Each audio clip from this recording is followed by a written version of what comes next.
O Senhor esteja convosco. Ele está no meio de nós. Proclamação do Evangelho de Jesus Cristo segundo Lucas. Glória a vós, Senhor. Naquele tempo, quando acabou de falar ao povo que o escutava, Jesus entrou em Cafarnaum. Havia lá um oficial romano que tinha um empregado a quem estimava muito e que estava doente, à beira da morte. O oficial ouviu falar de Jesus e enviou alguns anciãos dos judeus para pedirem que Jesus viesse salvar seu empregado. Chegando onde Jesus estava, pediram-lhe com insistência: o oficial merece que lhe faças este favor, porque ele estima o nosso povo. Ele até nos construiu uma sinagoga. Então Jesus pôs-se a caminho com eles.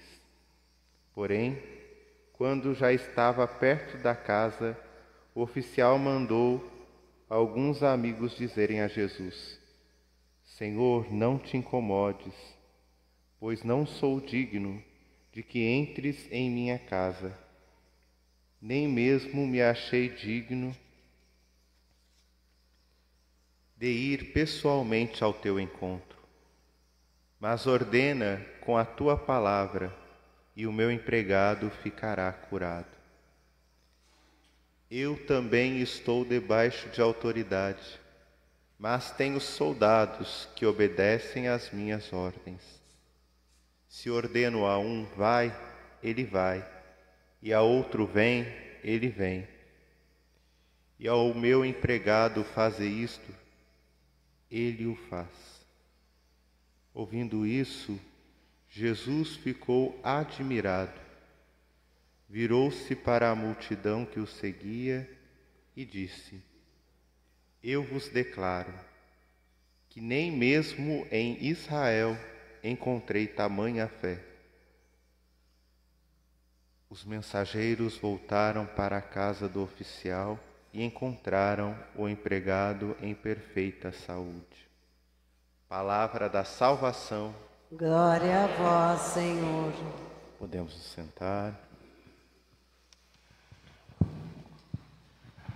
Queridos irmãos e irmãs, hoje nós ouvimos o Evangelho de São Lucas que narra a cura que Jesus faz a um empregado do oficial.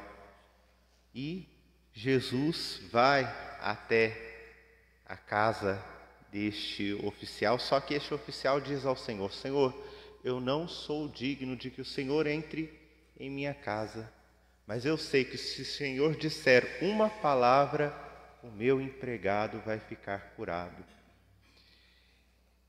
Essa é a beleza da fé, daqueles que creem de verdade. Isso é crer de verdade, é acreditar na palavra do Senhor, na palavra do Senhor que é vida, na palavra do Senhor que é ressurreição, na palavra do Senhor que é cura e que é libertação. Nós, na nossa fé ingênua, às vezes achamos que o Senhor precisa até descer do céu para fazer em nós a sua vontade, para fazer em nós a sua obra. Mas, na verdade, Deus só precisa dizer uma palavra e nós seremos tocados por essa palavra. A palavra de Deus é dabar, é vida, é ação. Quando a palavra de Deus, que é também nosso Senhor Jesus Cristo, se encarnou, o mundo foi curado por esta palavra viva que é o Cristo.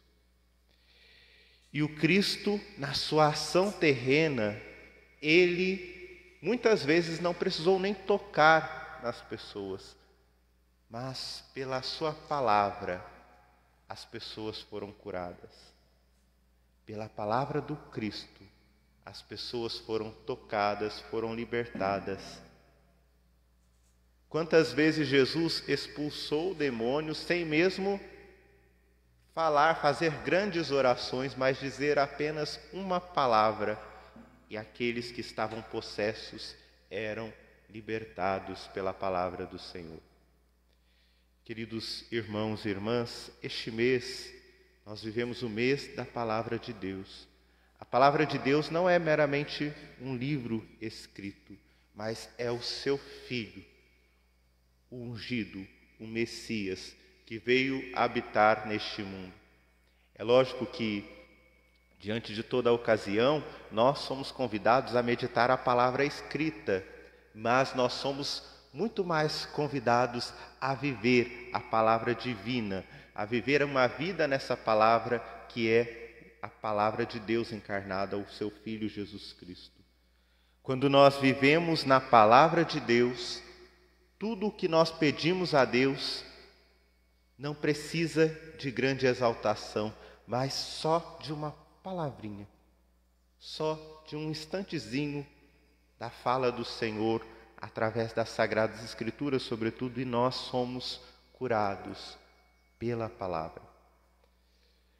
Nós vemos dentro da renovação carismática católica grandes maravilhas que o Senhor faz, mas nós vemos também que, através da vida dos santos, Deus também faz maravilhas.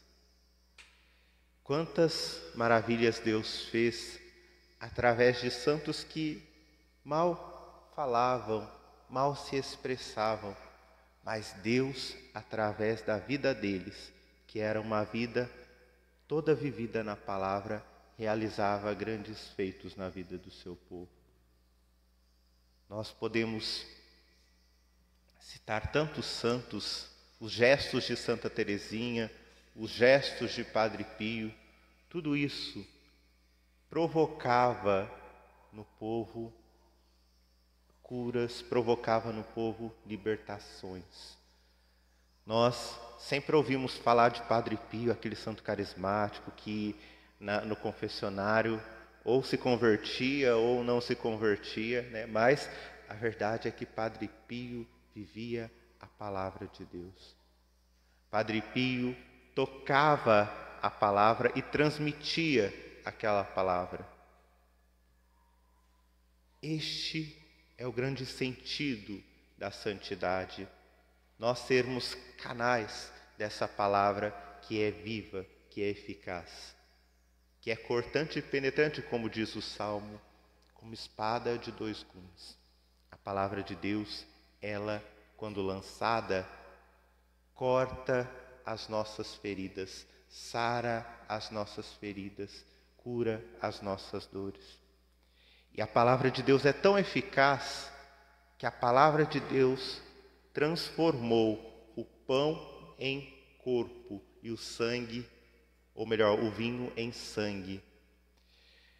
Nós ouvimos também, nesta leitura da carta de São Paulo, que Paulo ali disse aos coríntios, né, que estava naquela confusão toda, que a palavra que eles não estavam comungando da palavra, não estavam comungando do corpo e do sangue de Cristo, mas estavam comungando das confusões, estavam comungando das intrigas. A palavra de Deus, ela causa vida, a palavra humana causa morte.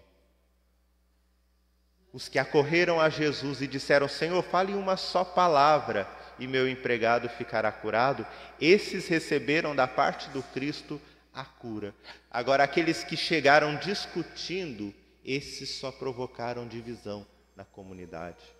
A beleza de quem fala com a voz do Cristo é muito visível, mas o estrago daqueles que falam com a voz humana, com a voz até mesmo às vezes do encardido, como diria o Padre Léo, esses também provocam, mas não obras belas, mas destruição, obras de destruição. A palavra de Cristo fez com que o pão se tornasse o seu corpo e o vinho se tornasse o seu sangue. Se a palavra de Cristo é capaz de transformar o pão e o vinho em seu corpo e em seu sangue, também é capaz de transformar a nossa vida, sobretudo a nossa língua, que muitas vezes cai nesta crueldade de provocar cisões entre nós. Queridos irmãos, vamos pedir nesta Eucaristia que o Senhor Jesus nos dê a graça de sermos tocados por sua palavra e que sua palavra provoque em nós uma conversão, primeiro da nossa língua, segundo da nossa vida por completo.